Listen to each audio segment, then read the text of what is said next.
Samsung A52s 5G is the most expensive phone in the Galaxy A lineup for this year, thanks to its new Snapdragon 778G chipset. If you have been eyeing this phone for a while and you are still confused, worry no more. We are going to get all the confusions out of the way today. If you are watching my channel for the first time, hit that subscribe button and help me cross 100k subscribers. My channel has not been doing so good lately. The number of subscribers are dropping and the views are also doing bad. So I really need your support and I hope that you guys show up. Alright, the A52s 5G has nothing new to offer except for that new chip. Like I said, because of that new chip, this phone happens to be more expensive than the Galaxy A52, A52 5G and also the Galaxy A72. While the outlooks of the phone from the design, build, display, form factor are all the same, the internals are also somewhat similar. In fact, the display, resolution, fingerprint scanner, speed, sound output, and the battery capacity is also the same as the A52 and the A52 5G. It's just got a slightly better 120Hz refresh rate, which again is similar to the refresh rate of the Galaxy A52 5G. Honestly, there is nothing much to talk here, so let's jump straight to the performance of this phone.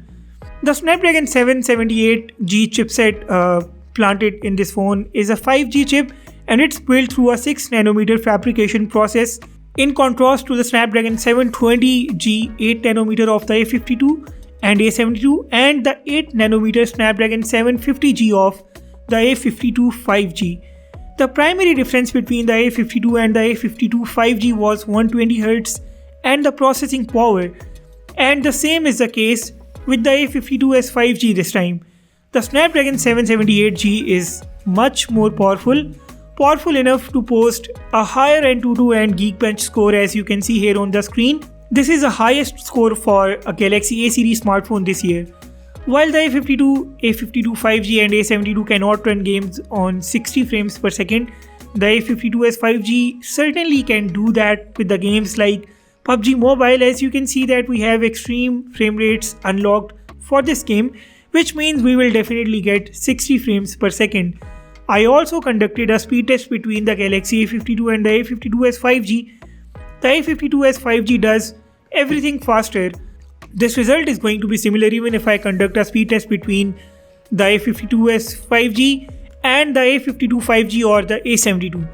In terms of speed, the A52s 5G is definitely a beast. But the moment you compare a phone carrying such a price tag and hardware to a phone like Poco F3, it becomes a difficult choice again. What I mean to say is, Samsung is charging us a lot of money for this phone and yet the CPU they are giving us is not a true flagship level chip like the Snapdragon 870 in the phones like Poco F3. The battery output of this phone is pretty good. It hit 8 hours screen on time in my battery drain test. This is a decent battery output for a phone with a 4500 mAh battery.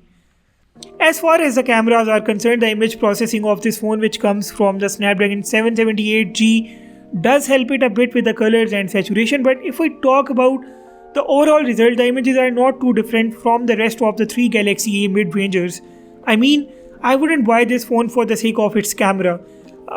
Camera hardware is also the same, camera software is the same, the video stability is the same, everything is the same. I wish Samsung had added a couple of additional camera features to make it worth it.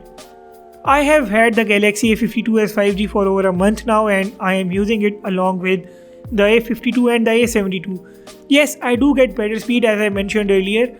Along with the better speed, the 120Hz display on this phone also boosts the experience.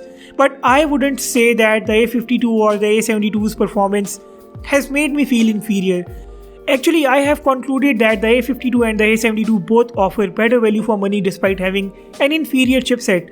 I am not against the Galaxy A52s 5G. If you have the budget and you like it, sure, go ahead and get it. But I personally wouldn't pay that extra money for the chipset only. I would rather pay less and go for the A72 for a bigger battery, bigger screen and telephoto lens. 5G is not a concern for now because 5G is still not mainstream and that shouldn't be a reason for you to get the A52s 5G unless 5G is a thing in your country or region. That's about it. Let me know what do you guys think about the Galaxy A52s 5G. Would you like to buy this phone? Also, if you haven't subscribed yet, hit the subscribe button now and hit the like button too.